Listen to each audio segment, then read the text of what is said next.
All right, so let P of n represent the proposition. So P of n represent the proposition.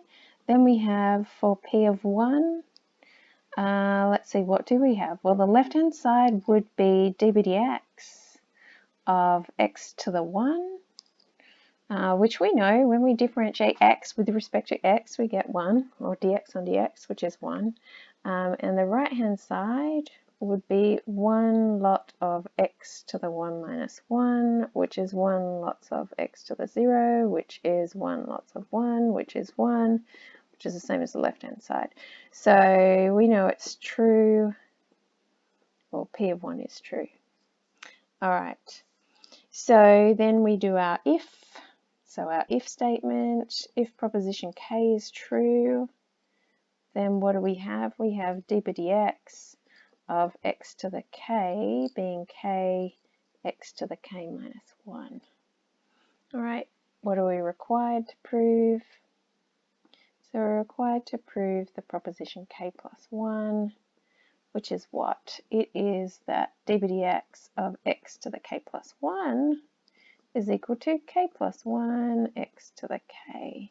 All right, so let's start by looking at the left-hand side, which is d by dx of x to the k plus 1.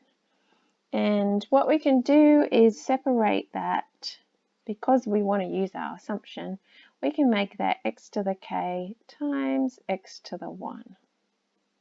All right, and we know by using the product rule, that would mean taking x to the k times d by dx of x and x times d by dx of x to the k.